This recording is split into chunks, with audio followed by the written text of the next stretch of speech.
where, like, at the start, you know, he's so super reluctant, he doesn't want to do... He's literally writing down in his notes, like, oh, these are the games I gotta play before I die, because there's no way this is gonna happen, right? He'd rather die than interact with a girl. And then by Goddess Arc, he's like, I can do this. I can literally have two people in the same house having a sick visit event. I can do this.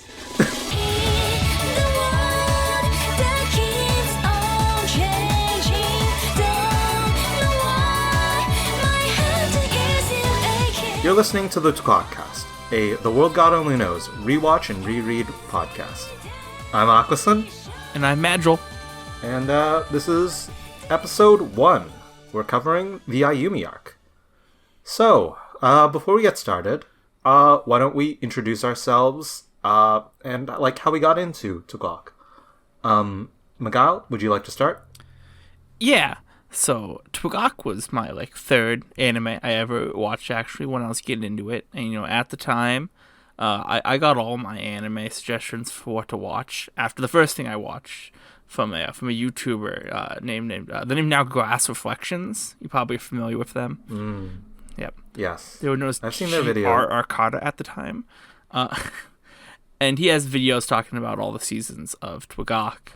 And I was like, he gave it pretty positive comments, at least for the first 2 seasons. So I was like, hey, I'll check it out.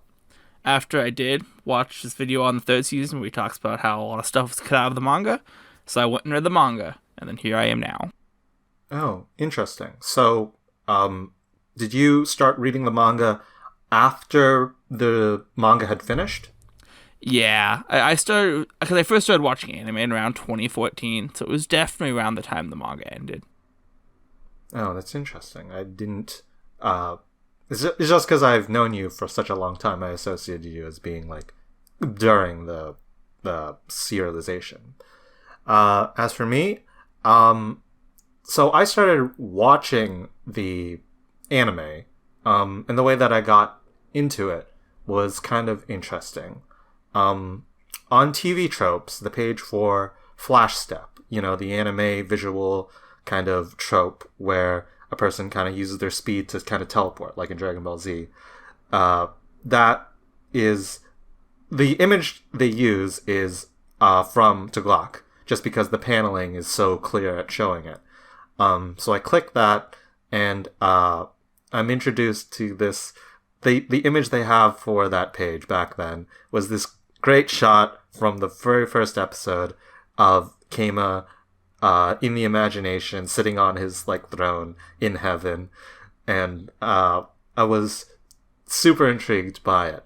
I also want to mention that at this time, this was around 2012, the Tenri OVAs were kind of coming out around that time. So post season 2, before season 3 was ever announced.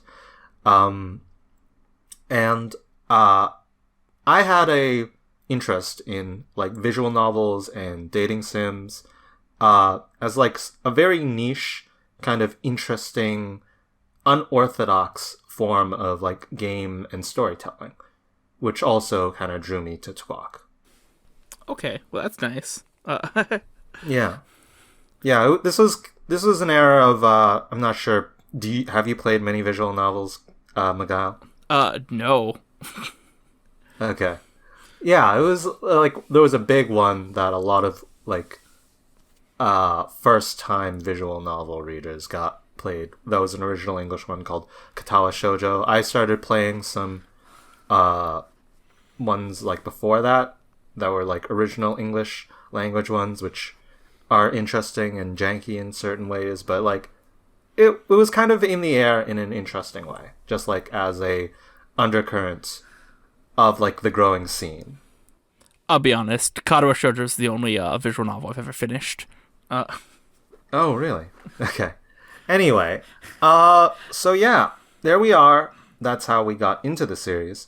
Now let's talk about the first episode, or the first chapter, because we're covering the first arc, which is the Ayumi Arc.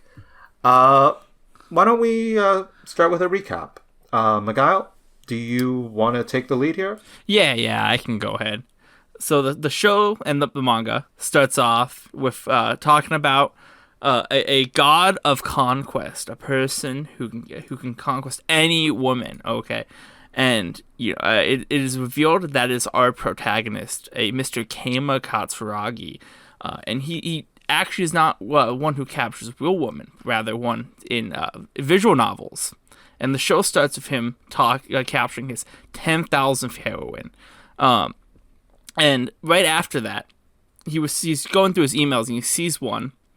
What he doesn't realize is from hell, telling him to conquer a specific woman if he's so good at it. And he takes that as a challenge. He's like, a god never backs down. So he hits reply and unknowingly signs a contract to join up with the next character we meet, a demon named Elsie, who reveals that he has signed a contract to help capture a specific woman. And in this case, what he finds out is not a woman in a video game, but rather a real woman from his class, a Miss Ayumi for the first chapter. Yes, and Ayumi, she's introduced a little bit just before the contract signing happens, as she literally crashes into Keima. They're familiar with each other, kind of, but they're not friends, to say that. She calls him like Otamega, or geek, or dweeb, or essentially like that. He is a well-known kind of social pariah in his class for his gaming during class period, and she is she tells him that she's she's busy. She can't do the after-school cleaning duty that high school students are supposed to do, that they get assigned to, and she wants him to cover for her because they're both assigned to clean the roof. And Keima, being the headstrong protagonist that he is, absolutely refuses. But, she runs off, leaving him with room that says, all yours. And so when Keima discovers that it's Ayumi, he is very, very negative. He straight out tells Elsie that this is impossible. I've never so much as held hands with a girl. And from there, Elsie, she's just crying, despondent. She realizes that, oh my god, they screwed up so bad. But they can't get away from it because both her and Keima have a collar, magic collar now around their necks, because they are now buddies. And if they don't fulfill the terms of the contract, they lose their heads.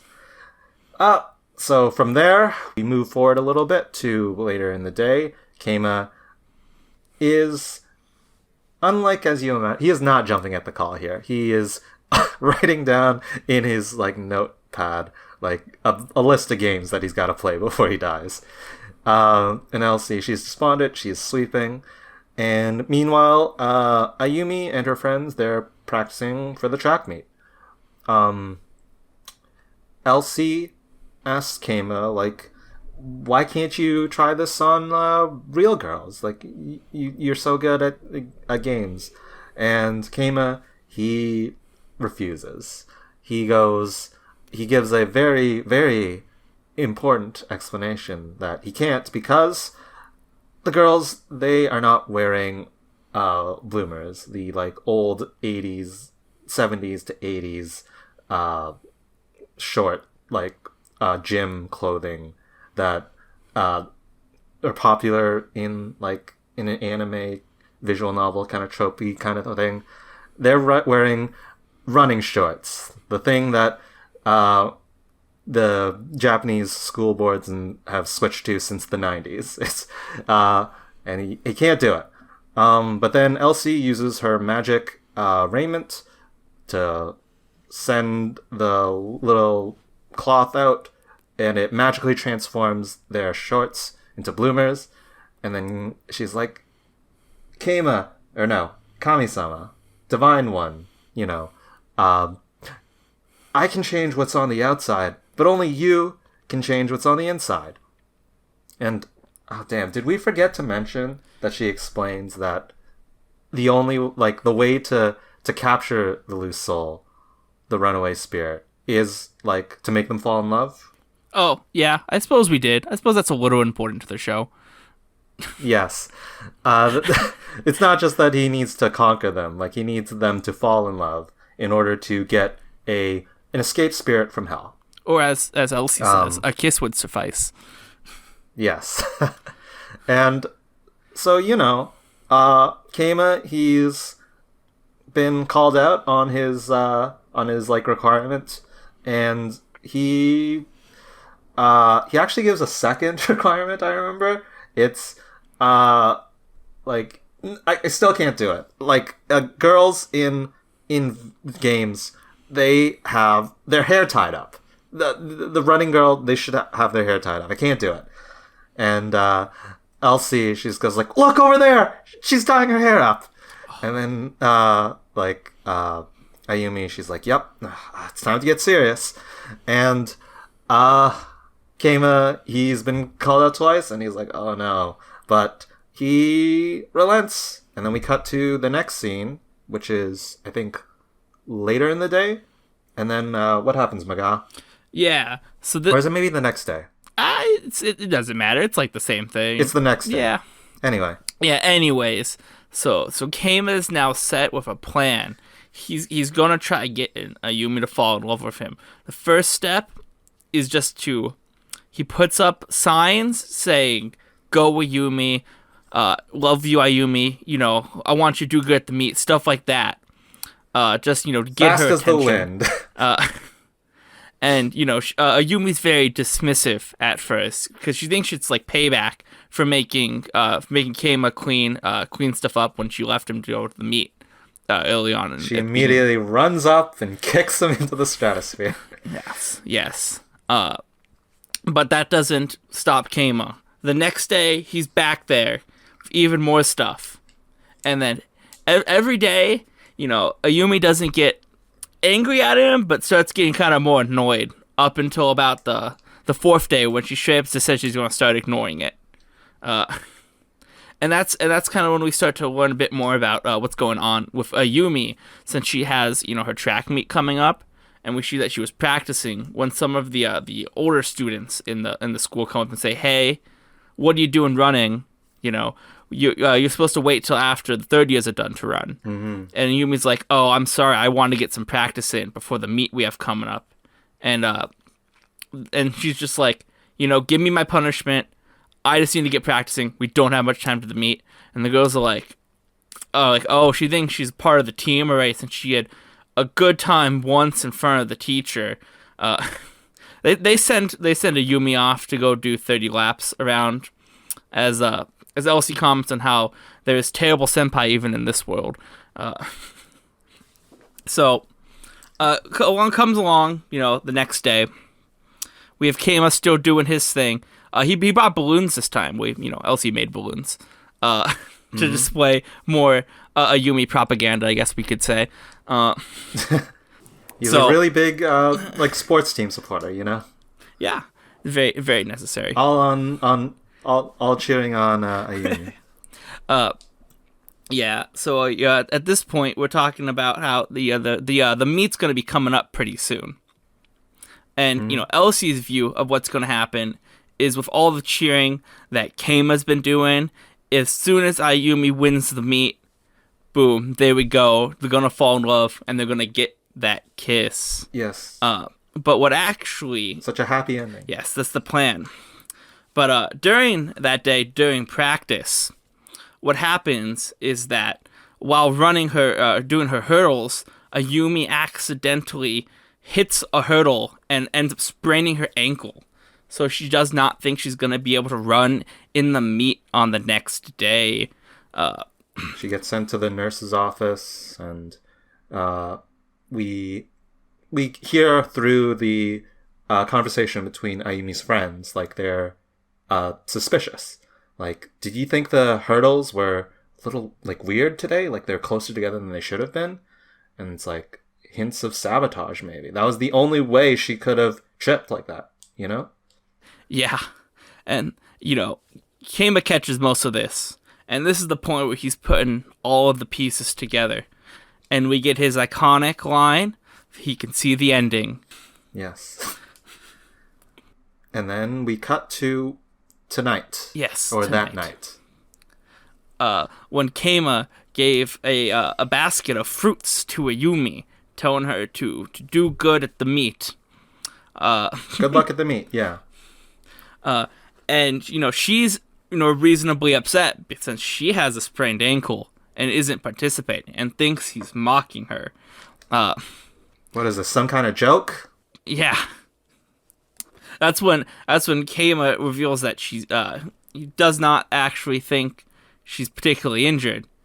And Ayumi's like, "Well, what do you know? Do you know how fast I was going? You don't run track."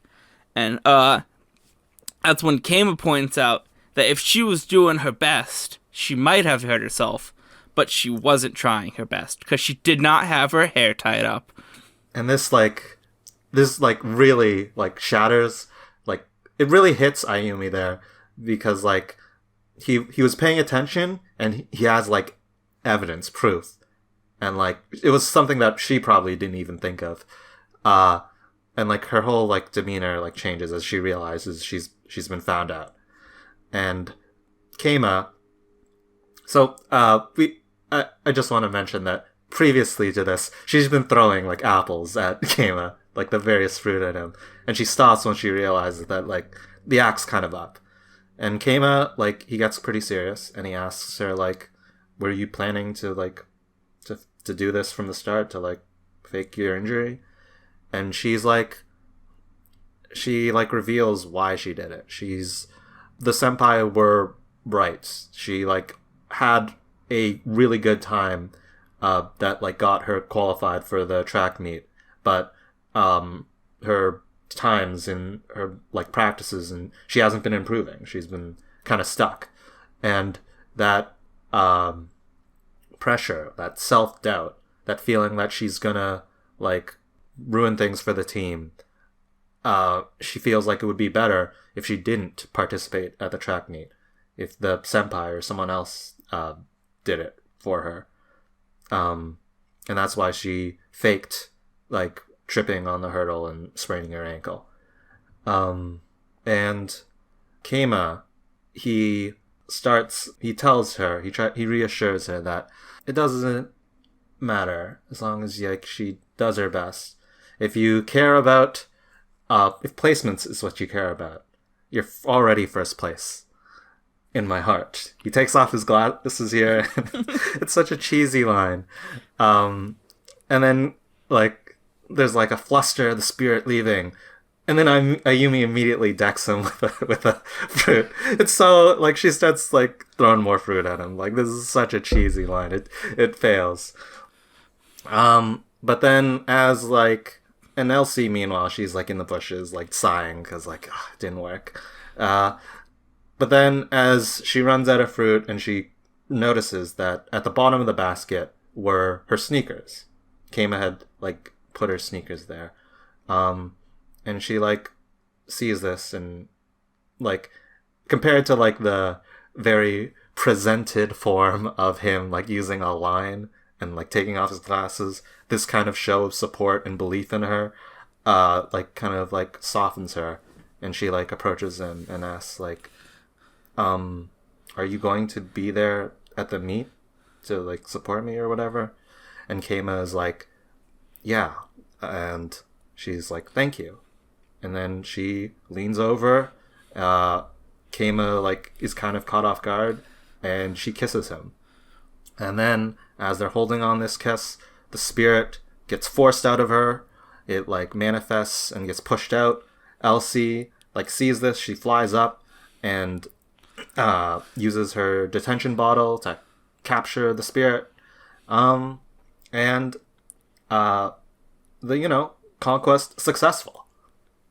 And then what happens after that, Miguel? Yeah, so it cuts over to the meet, where Yumi ends up getting a gold medal. Then back next day at school, she's showing it off to everybody.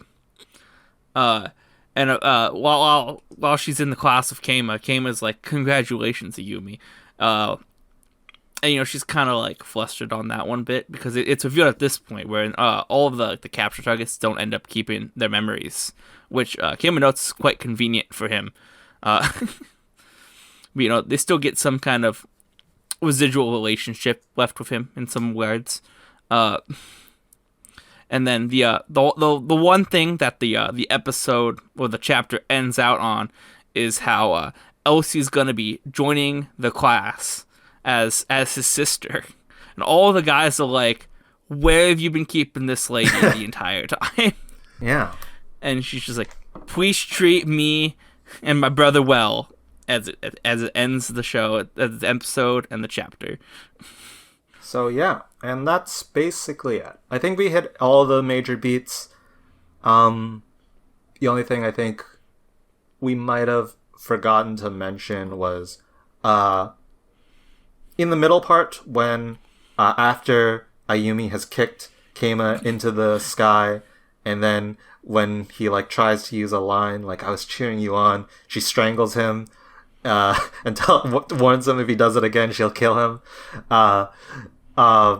Elsie, she's like, "Oh, things are going so bad." Like, and then Kama, he like was like, "Actually, in games, like hate can turn to love pretty quickly. What's important is like you build that relationship with moments and encounters. You just gotta water that flower." And in the end, that literally is like work putting into this, like meeting her and like cheering her on and observing her, eventually succeeds, But yeah, that's the arc, the first episode, first chapter. Do we want to start off with observations we had? Anything that sticks out? Got so many. Okay, so why don't we just alternate or whatever? You can say one first, and I'll say another one because I wrote down notes as well. Oh my goodness. Yeah. Okay. So one of the things pretty early on. This is a random difference between the manga and anime that I thought was quite enjoyable. Is how at the very start when Kim was playing games in the class, his teacher Nikaido was talking about was like, "Oh, what could be more enjoyable than my class," and it's kind of written off in the anime. In the manga, Kama specifically comments on how many games are better and worse than her class. It shows off like his encyclopedic knowledge of like every single game, and he notes that there is one game which is less fun. Yes. Okay, yeah. So what do you have next? Okay. The very opening of the anime, it cuts off the bit in the manga, which is kind of like a cold open in hell, where you see Chief Dokuro and Elsie discussing the god of conquest, and like you get some like kind of vague foreshadowing of like the spirit rates are down and such. Dokuro reacts to the fact that a janitorial staff is now on the runaway spirits, like the standards have fallen so low, and that was actually released as a promotional OVA before the series was released, and then it's later on included in like the Blu-rays and the DVDs as like just an extra like 3-minute little piece. Oh, okay, because I'm like, I remember seeing that. The one other thing about that scene I noticed, a slight difference in the manga, mentions to get a souvenir. Yes, a Billy Blanks DVD. Yeah, like an exercise DVD, which is I like that. This actually comes back in the manga for like I think it's in the chapter where it's like Reclean, like the reunion chapter where Elsie goes back to hell, and like she talks to Dokuro, and like there's a mention of the CD there, of the DVD there, of like, "Oh yeah, I got it for you." Oh, at least they fulfilled the request. Yes. That's the one thing I really like about TWGOK, is that there's a lot of like continuity that gets built up kind of gradually, and callbacks and references and jokes and stuff like that. Like in the anime, for example, in that very first scene of Keima in the classroom, they like show Chihiro like tapping her pencil, kind of annoyed, just for like a second. But like it establishes her, like, without drawing attention to her, she's just a background character at this point, of being like in his classroom. And like they do a lot of that in TWGOK, which I think is a really good strength of the work.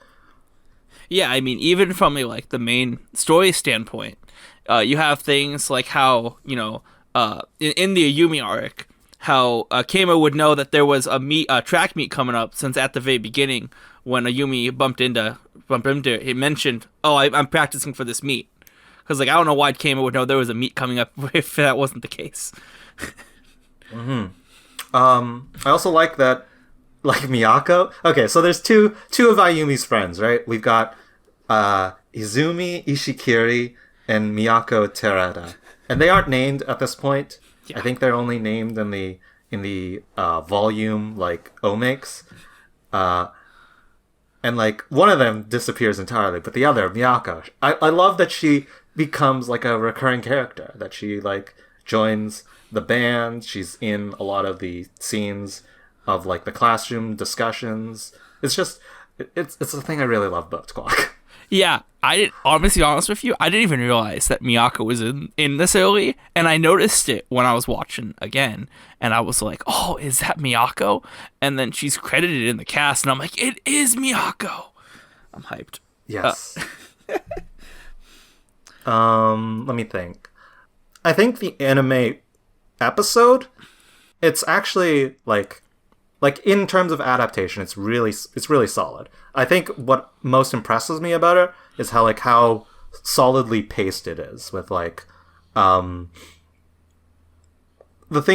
little jokes and the extended bits get cut, but they get like trimmed in a sense that like it like just makes the story like a little more tight, a little faster. But like it doesn't feel like you lose anything really in the adaptation. I also like that this anime episode, the first season, compared to like third season, there's a lot of creativity from like the episode director, I feel.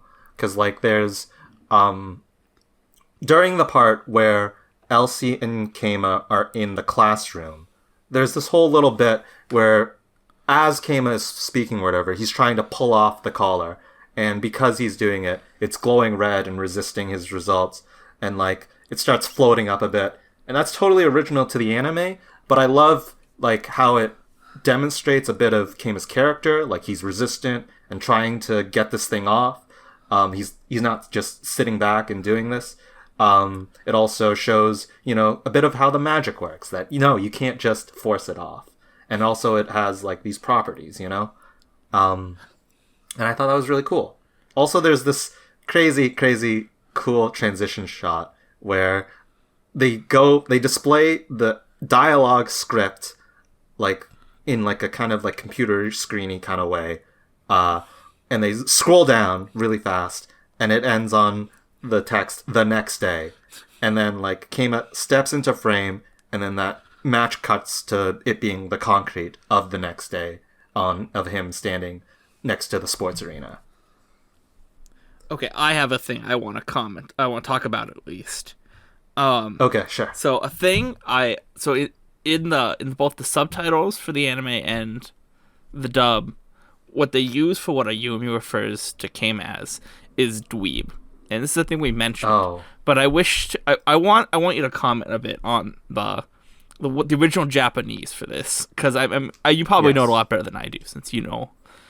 You have enough bit. So, do you know what the original Japanese was, or do you just want me to say it? Okay, because I in the manga translations I read, they say ota megane, and they comment it being a portmanteau of otaku and megane, which is I know it's like geek and glasses. The thing that I always felt was weird is it didn't really feel like a portmanteau of otaku. It always felt, because it sounded, I don't know and this is why I don't know the Japanese characters used. It always felt like it was supposed to be more like otome, like otome games. No. So otaku, so it's o-ta and then megane. So it's like the first two sounds of otaku and then just...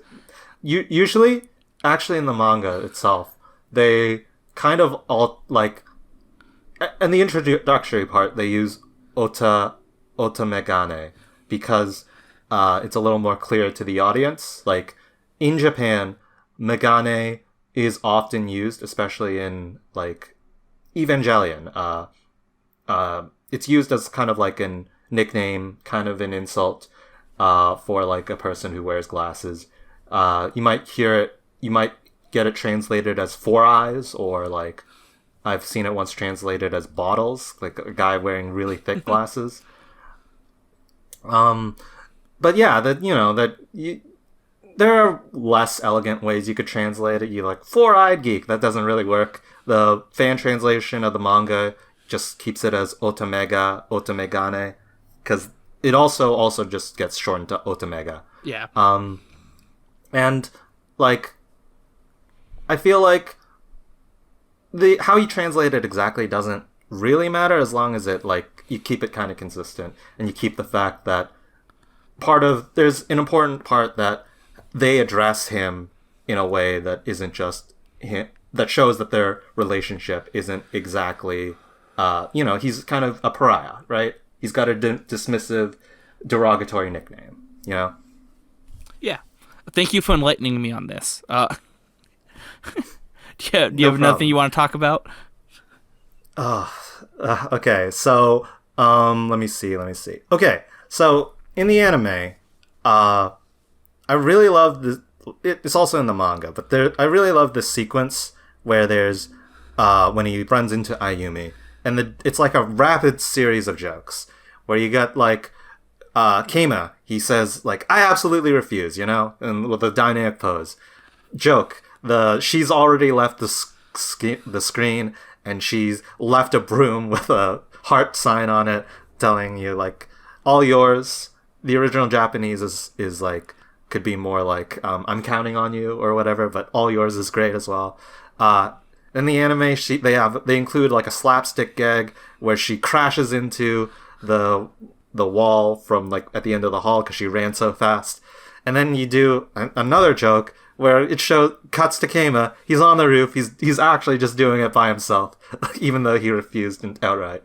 And it's like this series of like joke after joke after joke, which I find like it's a really good part of TWGOK that, like, especially in later discussions, we're definitely going to be talking a lot about like the emotional effectiveness of TWGOK, like the depth and the like what really like resonates in that regard. But also TWGOK is really funny.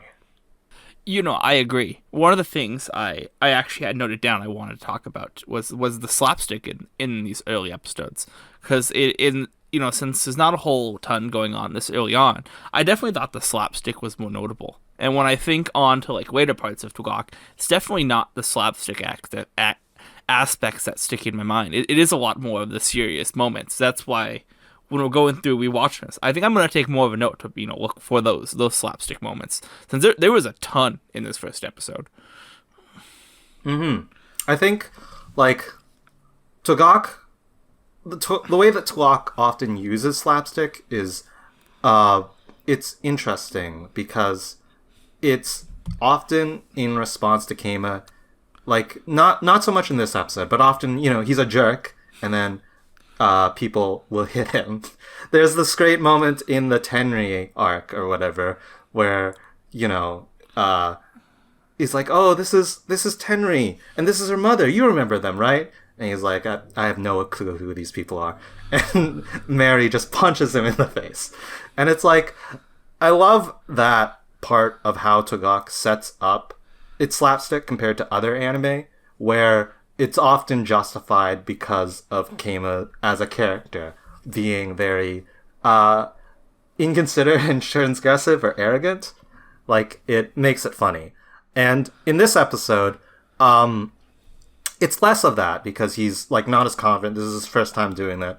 But, like, when he pulls off a cheesy line, like, after Ayumi has kicked him and he's on the ground and you see him from back and he's, like, smiling a little bit and there's a little bit of sparkle and it's like, oh my god, he's trying to do, like, this romance line thing and it doesn't work at all. That is funny to me. Oh yeah, I agree. Another random comment, I guess, is the buddy system as a whole. It seems kind of whack, to be honest with you. I think it's one of the things we kind of accept going into TWGOK. I find in particular the fact that, you know, if they try to break out of the contract or go against it or whatever, how both the demon and the human lose their heads.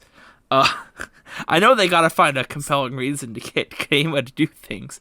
It just seems like, man, there's probably a lot of people who get signed up for this who are not nearly good enough and just kind of get off because of it. See, I think of... Okay, so there's two things. First, I really like, from, like, a narrative standpoint, how the fact that, like, it's a very personal... Like, it channels Kama's selfish kind of aspect of him to be like, the goal is to keep my head alive and, you know, keep my head, don't die, compared to the prototype, for example, where it's instead like, oh, or else hell will destroy all the city. But then on an in-universe level, I think I have this interpretation, this theory, this kind of way that I see it. I'm pretty sure that the neck collars is more of like a bluff than like an actual serious thing. Because, for example, Hakwa, she and her buddy did not get spirits for a long, long time. Like, she was a runaway spirit squad member before Elsie, and she hadn't even gotten one, you know? And it's also repeatedly stated throughout the series, the rates of capturing loose spirits across the world are super low. Like, they are really struggling, and that makes Kama's, like, method and the way he does it really notable, because he's so successful, and he does it so much. You know, he wins an award for it. Elsie and him win an award for it later in the manga. So my thinking is that, like, the Callers, like, they do not kill people intentionally. Like, they are super, super, super lenient, but it's mostly just like a threat, a coercion that they don't actually ever intend to use. Yeah, no, I think that makes a lot of sense. You know, because I was thinking on it, I'm just like, they can't be killing people when they have the 3% capture rate that they said at the start. It'd be atrocious. And, you know, and we learned that, you know, Driscoll's kind of I feel like a pretty soft character. It's pretty nice overall. I don't think they'd be wanting to go out killing random people who aren't that good at capturing spirits. It does make a hilarious joke for, like, the introduction, because, you know, you got bubbly, cheerful Elsie, and then she goes all creepy, being about the fact that you'll lose your head, and it's just the contrast in that. And also how so much later in the manga, there's such an emphasis on how demons and hell are a lot more human-like than you'd expect. But also they've got, like, weird parts of them. Like, in next week's episode, probably, we'll be talking about, you know, the food and the ways that their culture is different. It's like, in terms of world building, I think it, like, the image I get of hell kind of meshes together. The brutality of it is not, like, it's I don't know what I'm even saying here. I just think it works. I think it's funny. I mostly agree with you. I also think it'd be funny if you were like in Kama's position, you just walk in on the street and you see another person with the collar and you're like, wait a second, I know what's going on with you. Mm-hmm. One thing, I guess, is kind of, do you have an interpretation or a headcanon as to if other people, like, see the collars and the magic? Because, like, in this first episode, we see, from our perspective, and Keima also sees, Elsie, extend her raiment, her Hagoromo, and, magically change the shorts into bloomers. The way that I kind of interpret it is like, there's some kind of like veil, or like some kind of, when you are in like a certain amount of connection to the magical part, like from the contract, then you can see this stuff. But otherwise, it's like invisible, or like your mind kind of like washes it away, and you can't really tell. Like, because his mother never goes like, Keima, when did you start wearing a collar? Yeah, I think a lot of the stuff that happens when it comes to the magical aspects, I feel like they're only like, they can be seen or they can be not seen based on the person who's doing it. For example, something like the collars, there's no reason for people to see them, so they wouldn't see them. The thing that like always catches me is like at the very start when Elsie's introduced, there's a huge explosion at the top of the school. Yes. Like I feel like that has to like not be seen. I think people would have noticed that, even if it's kind of after school. It was a really big explosion. It was purple though. So maybe it was just magic, man. Yeah. Everyone sees the huge purple explosion. Magic. I really love it in the anime too. Manglobe, they did such good work on this show. Like just in terms of like visual, like spectacle and presentation. Yeah, no, I agree. I think it's a really good studio. Kind of shame they don't exist anymore. Yeah. Did you have another thing you want to move on to? Yes, I've got so many notes. Okay, so just a quick note. Elsie, she, when she comments about how there are rotten upperclassmen or senpai in Earth, or on Earth as well, that's like foreshadowing for Nora, because we later learned she was Elsie's like upperclassman senpai, and like she was a bully. I can't believe Elsie was talking trash about my girl Nora. She's clearly the best. Let's see. Okay, I've got a whole little bit about like talking about like this kiss and like the emotional aspect at this. Go for it. Before that, I'll just say something else. I think the anime did a good job in moving that little bit from the Omake, where like the senpai who doesn't speak gives Ayumi like a button, like to congratulate her.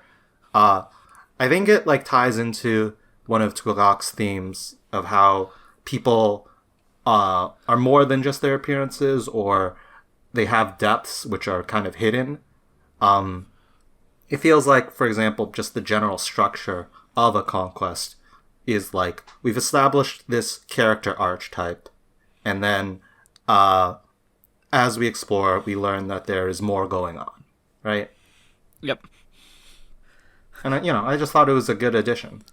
Oh no, I anyway. I think the senpai is very based at the end. Okay, so do you have a point before, like, I feel like we can really dive into like the emotional climaxy kind of part of this? Not really. Everything that kind of ties into it that's not very emotionally related, but it's related to the ending scene, so I can bring it up then. Okay, sure. So, I kind of talked about it in my like recap of the thing of their like moment at night.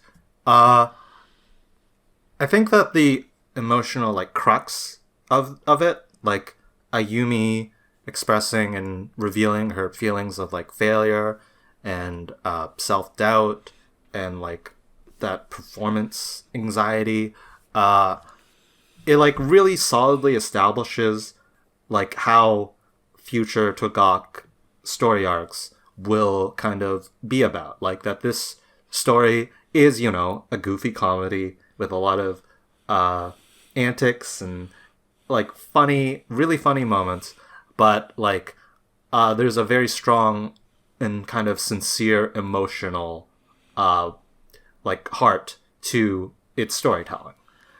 And like, it's not explained at this point, but how runaway spirits, they feed off of, you know, the negative emotions from, you know, the gaps in the heart of their targets. How that, you know, ties into the, like, a lot of these feelings and explorations of self-doubt, failure, that kind of, you know, the course of how these characters all are struggling with their personal issues. Yep. I think It's fine. one of the big... do you want to continue on? It's fine if you want to. I don't know. Like, well, I'm continuing my analysis, right? I feel like... Keep breaking it down. There's like points in Keima's approach to Ayumi where like his cheesy line fails, right? It's such a corny line that like I both smile and cringe when he says like, "You're first in my heart." And I love that Ayumi, like, it doesn't work on Ayumi because it's like so performative.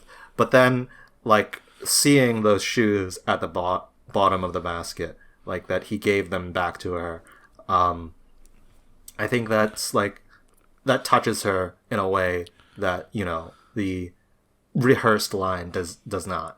And I think that's really sweet.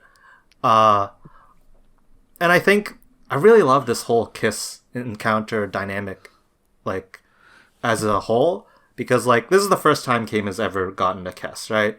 Or like it's his first kiss from a girl, and like when she starts approaching him, he's kind of like hesitant. Like he likes to play it cool, but like when like Ayumi is kind of taking the lead here. She leans in towards him, and like she reaches out to Keima, and Keima's like kind of put on the back foot. And in the manga, it's kind of interesting in the manga how it's framed so it's behind Ayumi, the camera, and you can see Keima's face. And as they're kissing, his face is like, holy shit. He's like completely freaking out, which doesn't happen in the anime. Which, I mean, I guess it's fine, but I think that's a really both funny but also like a revealing aspect of Keima. My random commentary actually has to do with the differences between the manga and the anime in this scene, because I always felt it was really weird how he like kind of like half fell down the stairs in the anime, because it feels really awkward when you're watching it, to be honest. Because it's like it looks like he's falling, but then it cuts to the kiss, and then he just kind of has his foot back on the steps. And then when you cut to it in the manga, it's just he just doesn't fall down the stairs, and I'm like, yeah, it's a much better scene when it's framed like that. That's my random commentary I had on that. I think the like implication is that like Ayumi, she grabs him and stops him from falling back further. Whether or not that physically makes sense, I don't know. It kind of feels like it's not what they were really caring about in that moment.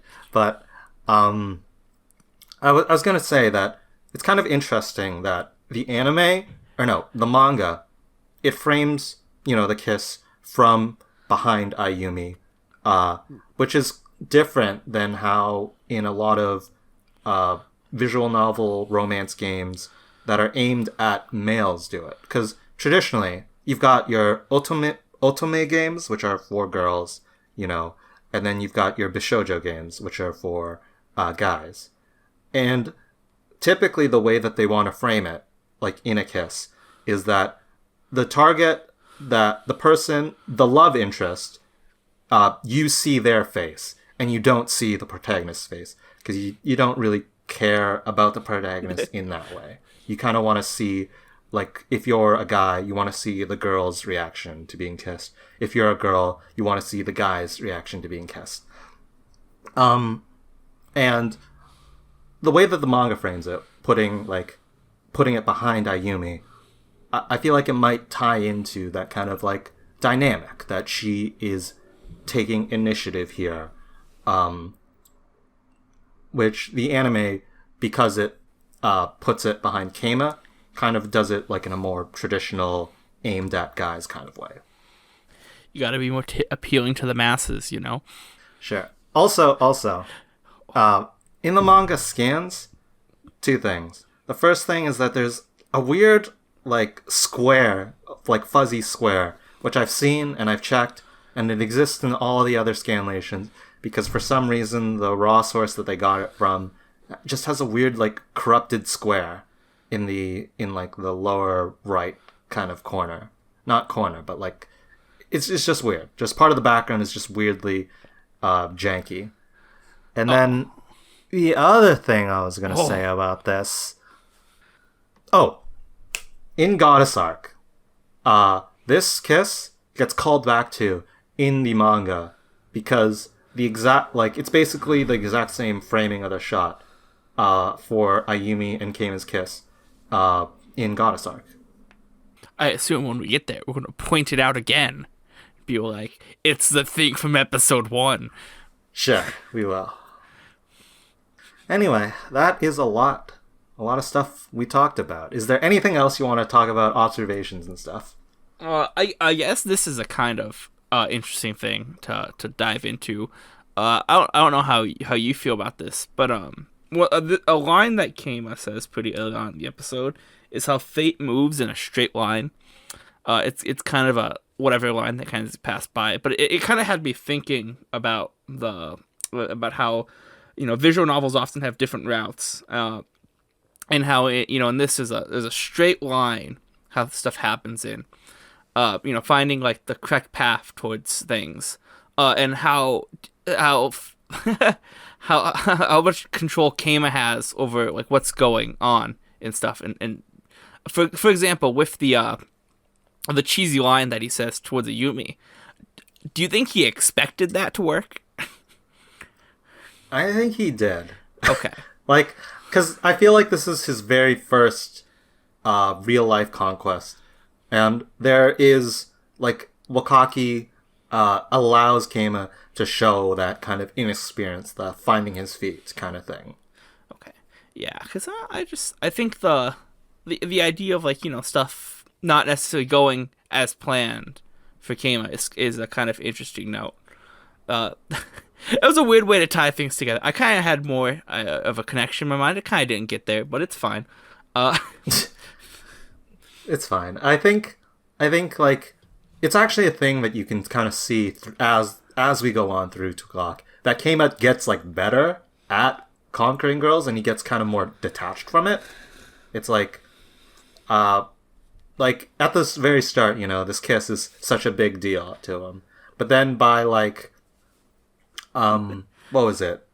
Like, Akari's arc or Yui's arc, like, the kiss kind of becomes, like, perfunctory in a way that, like, he like, as he gets more experienced at this, he gets more confident in it, he gets a little more arrogant into it. It's interesting to see this development happen over the course of the story. Yeah, because you say that, it makes me think of during Goddess Arc, when he's trying to do a bunch of different girls at the same time. He has like a list he's going down of things he needs to do with everybody. That's the first thing I thought of. Ayumi Arc Keima, Chapter 1 Keima would not be able to do anything Keima does in the Goddess Arc. He's like, he's just too inexperienced, too like nervous, and like his confidence gets built up over these successive conquests, where like at the start, he's so super reluctant. He doesn't want to do. He's literally writing down in his notes like, these are the games I got to play before I die, because there's no way this is going to happen, right?